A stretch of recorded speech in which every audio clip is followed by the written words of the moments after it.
3:23 में फरमाता है, जो काम करो जी से करो ये जान करके खुदा के लिए करते।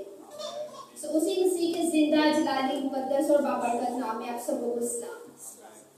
सबसे पहले अपने खुदा की नहायत शुक्रगुजार हूँ कि जब हमारा पहला इंटरनेशनल टूर था तो सबसे पहले हम यूएई शारजा इसी चर्च में आए थे, और अब दोबारा भी खुदा ने मुझे ये मौका अता किया है कि मैं अपने बुजुर्ग आदम के साया के तले रहकर खुदा के कलाम की मुनादी कर सकूं। आए इबादत के सबसे खूबसूरत हिस्सा यानी कलाम के हिस्सा में दाखिल होते हैं और मिलकर सीखते हैं कि किस तरह कलाम खुदा हमारी रहनुमाई कर रहा है। आए जिनके पास खुदा का जिंदगी बख्श कलाम है, मेरे साथ खोलिए नए अहदनामा की सबसे पहली अंजील, मत्ती रसूल की मार्फत लिखी गई अंजील, उसका 28वां बाब और उसकी 18वीं आयत का मुतालिया करेंगे। Gospel of Matthew chapter 28 and verse 18।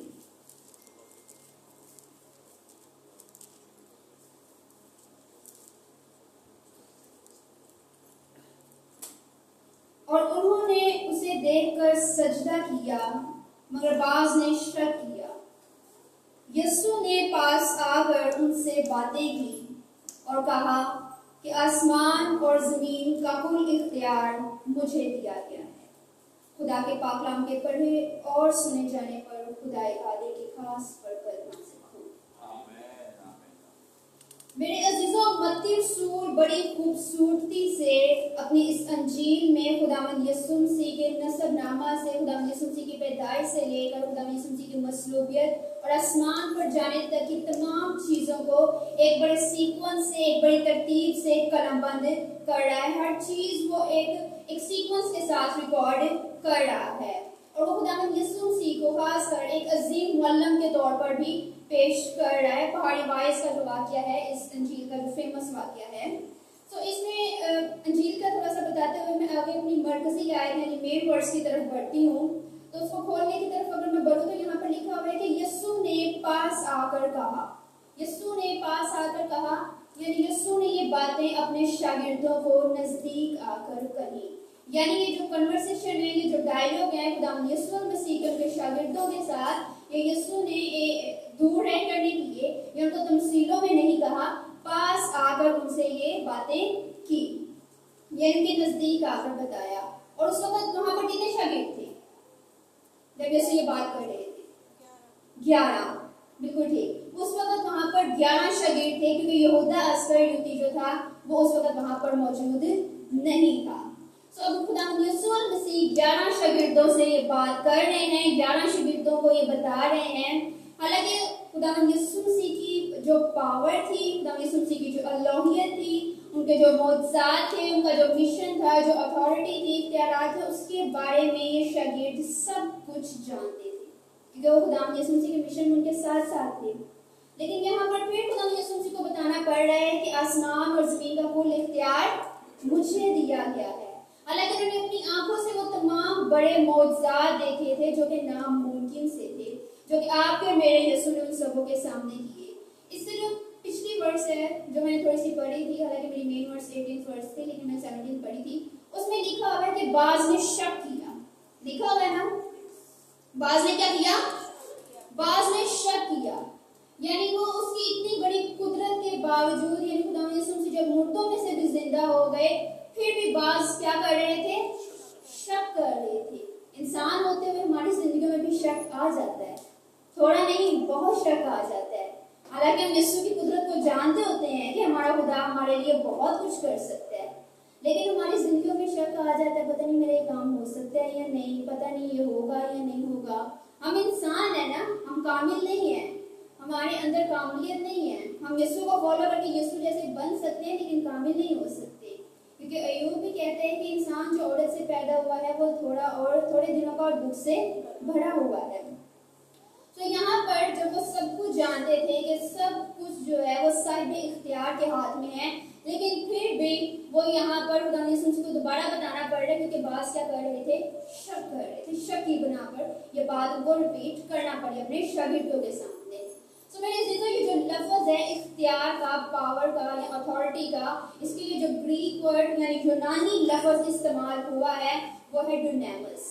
जो डुनामिस का वर्ड इस्तेमाल हुआ है इसका मतलब है पावर, इख्तियार, अथॉरिटी, जिसे एक इंग्लिश वर्ड की जो ट्रांसलेशन है डायनामाइट के साथ अटैच किया गया है, उसका मीनिंग लिया गया है, जिसका मतलब है एक्स्ट्रा ऑर्डिनरी पावरफुल अथॉरिटी, यानी इख्तियारात से भी ज्यादा एक ताकत होना। सो यूनानी में ये लफ्ज इस्तेमाल किया गया है बाइबल में। तो यहाँ पर बहुत बड़ा और मजबूत इख्तियार है जो हमें नजर आ रहा है, जो खुदावंद यीशु मसीह जिस इख्तियार की बात यहाँ पर कर रहे हैं। सो आज जो मैंने आप सबों के सामने वर्ड्स पढ़ी है उसमें से हम 3 मेन चीजें सीखेंगे। सबसे पहले यीशु को इख्तियार किसने सौंपा, किसने ये इख्तियार दिया, क्योंकि यहाँ पर खुदावंद यीशु मसीह कह रहे हैं कि मुझे सौंपा गया। लफ्ज इस तरह इस्तेमाल किया गया, मुझे दिया गया, मुझे सौंपा गया, यानी सो किसने दिया, मेन चीज ये देखेंगे। सेकेंडली, आसमान और जमीन का कुल इख्तियार कितना है, और थर्ड थिंग कि ये जब इंसान को एहसास हो जाए कि कुल इख्तियारात का मालिक यीशु है तो फिर उसकी जिंदगी में क्या क्या हो सकता है। सो मेरे अजीजों, सबसे पहले जो मैं पॉइंट खोलूंगी वो ये वाला है कि यीशु को इख्तियार किसने सौंपा। तो मैं बताती चलूं कि यहाँ जितने पेरेंट्स बैठे हुए हैं सब फैमिलीज हैं। जितने पेरेंट्स हैं वक्त गुजरने के साथ साथ आप अपने इख्तियारात अपने बच्चों की तरफ, औलाद की तरफ मुंतकिल कर देते हैं, स्पेशली फादर्स।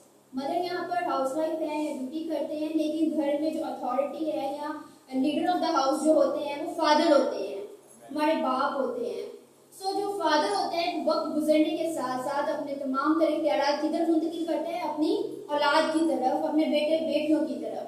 तो इसी तरह जो आसमानी बाप था, आसमानी बाप ने अपने तमाम तर इख्तियारात किसको सौंपे, यीशु मसीह को, यानी अपने बेटे को सौंपे वो तमाम तर इख्तियारात। और इस चीज की गवाही भी कलाम का खुद साफ साफ बयान करता है। जब खुदावंद यीशु मसीह को यूहन्ना बपतिस्मा दे रहा था तो तब आसमान फटकर ऊपर से आवाज आती है कि ये मेरा प्यारा बेटा अल महबूब है जिससे मैं खुश हूँ। इसको मत्ती रसूल भी अपने अंजील के 11वें बाब की 27वें आयत में बड़ी खूबसूरती से बयान करता है, और वो यहाँ पर फरमाते हैं कि मेरे बाप की तरफ से मुझे सब कुछ सौंपा गया, और कोई बेटे को नहीं जानता सिवाय बाप के, और कोई बाप को नहीं जानता सिवाय बेटे के। इस तरह बाप ने सब कुछ, ईच एंड एवरीथिंग अपने बेटे को सौंप दिया, बल्कि बेटे के कब्जा में कर दिया, बेटे के सुपुर्द कर दिया, उसके मातहत कर दिया। और सिर्फ सब कुछ चीजों का इख्तियार किसके पास है, खुदावंद यीशु मसीह के पास। इस चीज को यूहन्ना की अपनी इंजील में बड़ी खूबसूरती से कोट कर रहा है। उसके 3रे बाब की 35वीं आयत में वो कह रहा है कि बाप बेटे से मोहब्बत रखता है और उसने सब चीजें उसके हाथ में दे दी। और फिर मजीद आगे उसके 5वें बाब की 22वीं आयत में वो अदालत के इख्तियार को भी क्लैरिफाई कर रहा है, यानी अदालत के इख्तियार को भी बता रहा है कि वो इख्तियार किसके पास है। वो बता रहे हैं कि बाप किसी की अदालत भी नहीं करता, उसने अदालत का सारा काम बेटे के सुपुर्द किया है, यानी अदालतें, आपका और मेरा हिसाब किताब, आपका और मेरा अजर, आपका और मेरा इंसाफ का तराजू, और इसके बाद आने वाली जिंदगी का इख्तियार भी किसके पास है, यीशु के पास है। क्योंकि यूहन्ना 17:2 में लिखता है तूने उसे हर बशर पर इख्तियार दिया है, यानी बाप ने अपने बेटे को, अपने इकलौते को हर चीज का इख्तियार दे दिया है, और हर चीज में कुल आलम आ जाता है मेरे अजीजों। जब हर चीज को वो कोट कर रहे हैं तो एक एक जरा इसमें आ जाता है।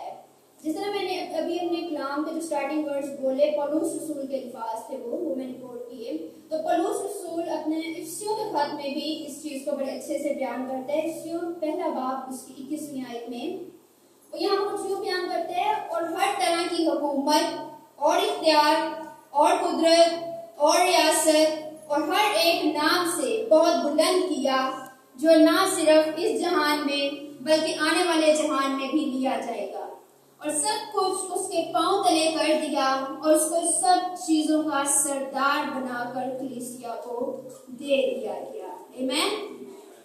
सब कुछ ना सिर्फ उसे इख्तियार में लिया बल्कि उसके पांव तले कर दिया, हर चीज उसके कब्जा में कर दी गई। इसी तरह मेरे अजीजों ये पॉइंट अब हमारा क्लियर हो रहा है कि बाप ने अपने बेटे को तमाम तर इख्तियार सौंप दिए।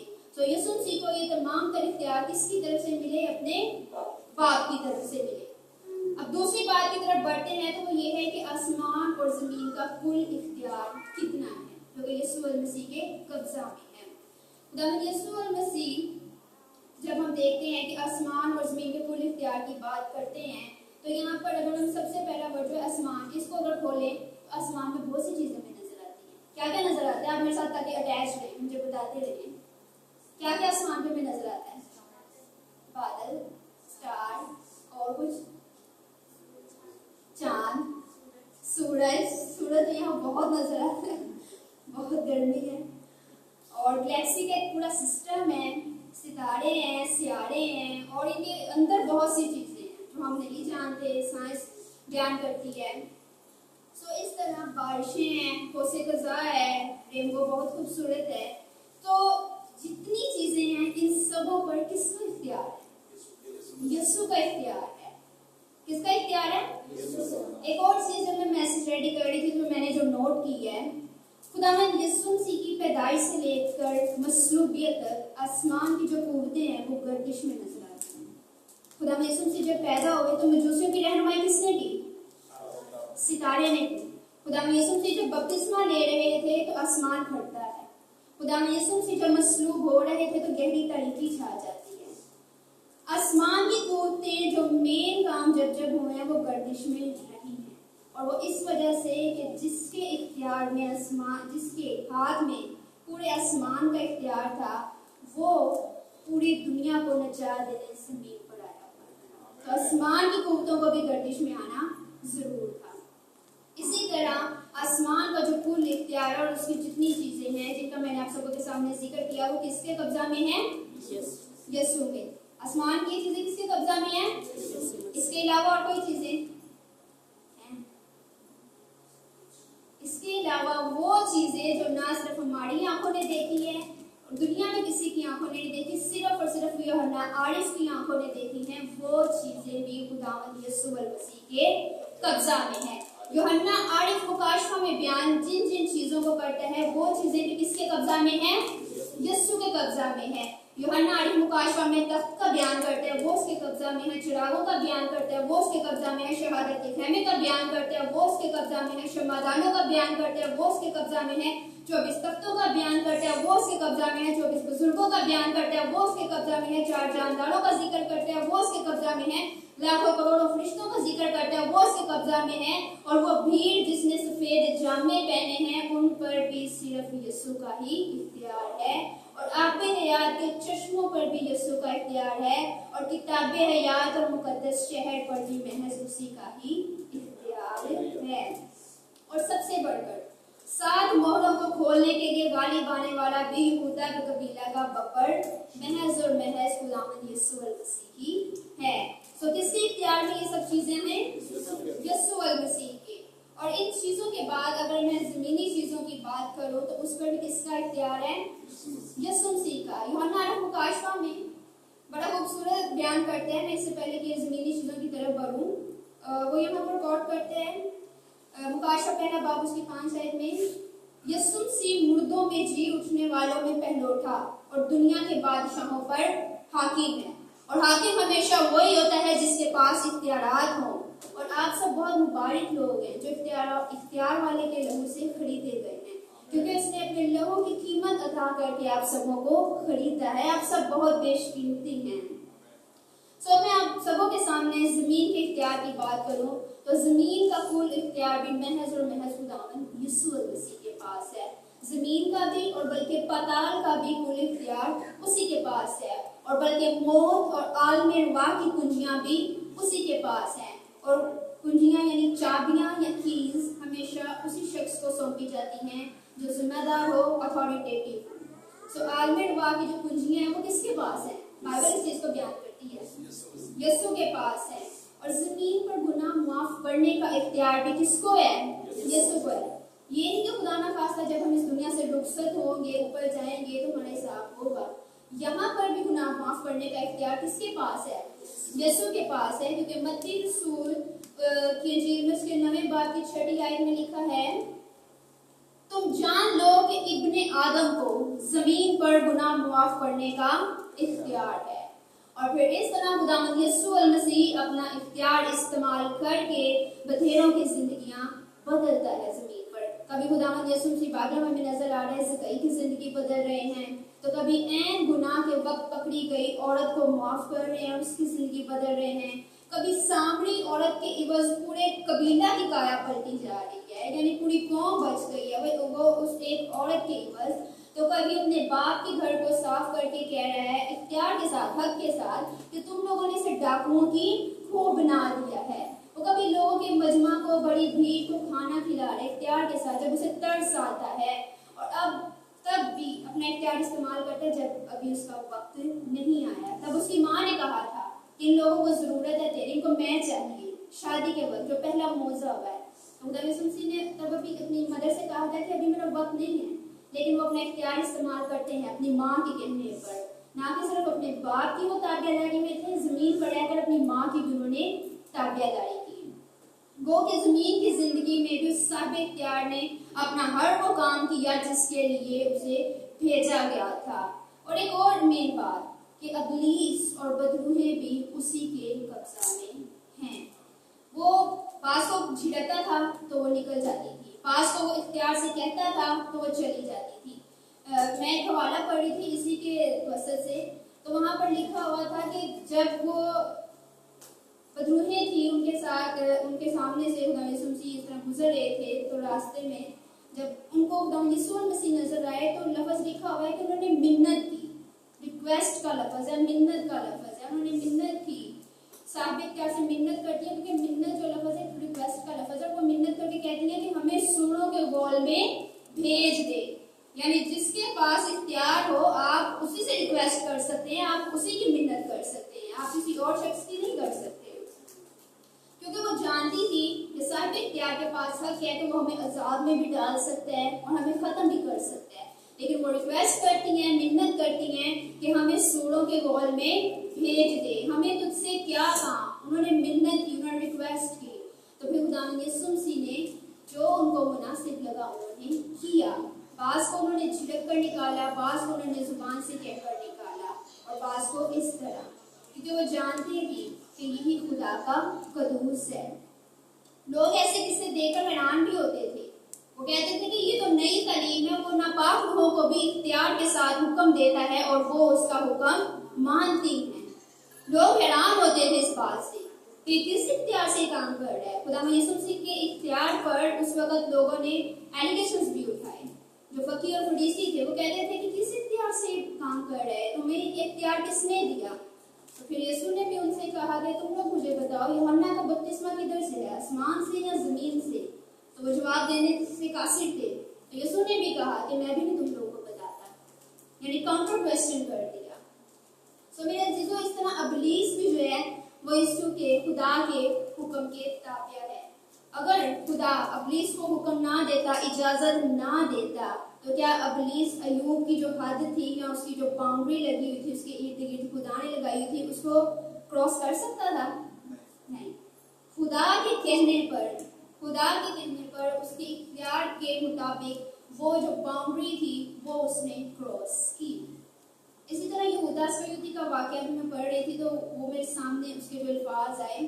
जब खुदावंद यीशु मसीह के साथ वो मेज पर बैठा हुआ था, तो खुदावंद यीशु मसीह जब निवाला डुबोकर सबको दे रहे थे, तो खुदावंद यीशु मसीह ने जब यहूदा इस्करियोती को निवाला पकड़ाया, जब निवाला डुबो कर दिया, तो शैतान उसी वक्त उसमें समा गया। बाइबल में ये लिखा हुआ है। और फिर यीशु मसीह से क्या कहते हैं, जो कुछ तू करता है जल्द कर ले, उसे इख्तियार दे रहे हैं।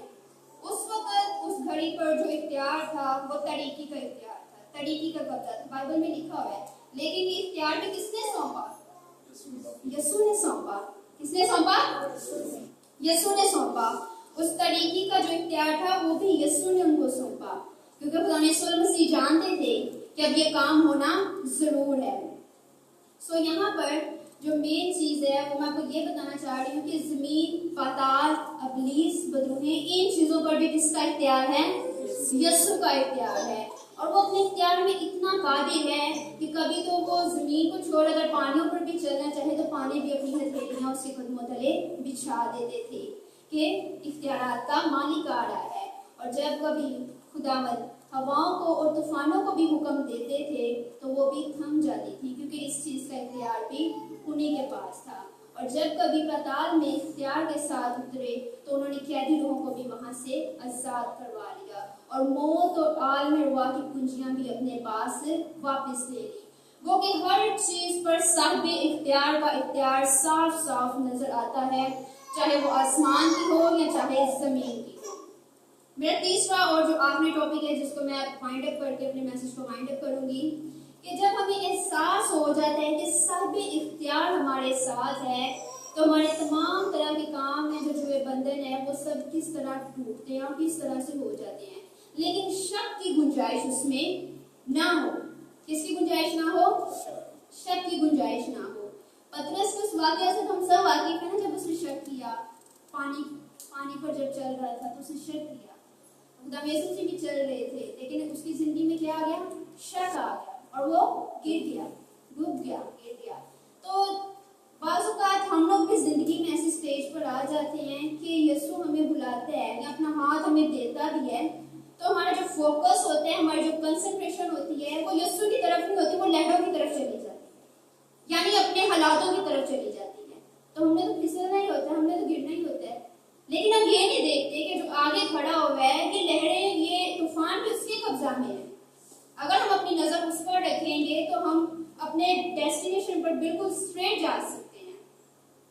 इस तरह जब मैं तीसरा पॉइंट अपना ऑब्जर्व कर रही थी तो उसके लिए मुझे एक और दो चीजें मिली कि जब मरियम और मार्था का बयान सारा मैंने पढ़ा तो यहाँ पर वो कह रही है कि अगर हमारा भाई, अगर तू यहाँ पर होता तो हमारा भाई ना मरता, क्योंकि वो जानती थी मौत और जिंदगी किसके कब्जा में है? यीशु के कब्जा में है। और फिर साहिब इख्तियार अपने इख्तियार को इस्तेमाल करके 4 दिन के मुर्दा लाजर को जिंदा करता है। जिसका ईमान होता है कि कुल इख्तियारात का जो मालिक है वो खुदा कादिर है, खुदा यीशु अल मसीह है, तो खुदा उसके काम काज कारोबार में भी ऐसी बरकत डालता है जैसे पतरस की कोरिंद इलियास की मछलियों के भरे हुए जाल में बरकत डाली थी। उनके जाल इस कदर भर गए थे कि उनसे दोबारा खींचे नहीं जा रहे थे। बाइबल में इसी तरह लिखा हुआ है ना।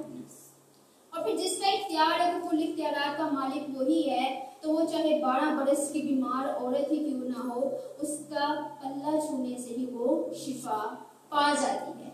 मेरे और आपके यीशु के ना सिर्फ अल्फाजों में कुदरत है, ना सिर्फ उसके काम करने में कुदरत है, बल्कि उसके लिबास से भी कुदरत निकलती है। उस औरत का ईमान इतना बड़ा मुझे नजर आता है जो 12 बरस से बीमार थी।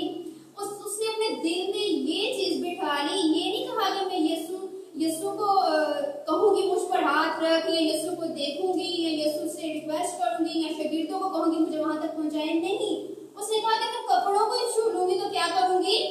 शिफा पा लूंगी। ये बहुत बड़ी चीज है कि मैं कपड़ों तक ही पहुंच जाऊंगी, मैं कपड़ों को ही हाथ लगा लूंगी तो क्या करूंगी? शिफा पा लूंगी। तो वो उसी वक्त ठीक हो गई है। इसी तरह जिसका ईमान हो कि तमाम तर इख्तियारात यीशु के कब्जा में है, तो वो सूबेदार की तरह वही मिन्नत कर लेते हैं कि तो इधर से ही कह दे तो मेरा खादम शिफा पा लेगा। यीशु उसके ईमान से भी बहुत खुश हुए थे और खुदा यीशु मसीह ने कहा कि ऐसा ईमान तो मैंने इस्राएल में भी नहीं देखा। कहाँ नहीं देखा? इस्राएल में भी नहीं देखा। बहुत बड़ा ईमान था। और सबसे बढ़कर ये कि जब किसी का ईमान हो कि तमाम इख्तियारात यीशु मसीह के हैं, या आसमान या ज़मीन और आने वाले बाद की जिंदगी उसी के कब्जा में है, तो वो जो डाकू था उसकी तरह यीशु पर ईमान ले रहा है, जो सूली पर यीशु के साथ सब कुछ उसने अपनी जिंदगी पर नहीं क्या किया। लेकिन जब यीशु को देखा तो उसको देखते ही कह दिया कि तू अपने बादशाह में जाए तो मुझे याद रखना। तो यीशु ने क्या कहा कि तू आज मेरे साथ फिर दोस्त में होगा। इंस्टेंट माफी। लेकिन बात क्या है, उसको एहसास हो गया कि तमाम तर इख्तियारात का मालिक कौन है?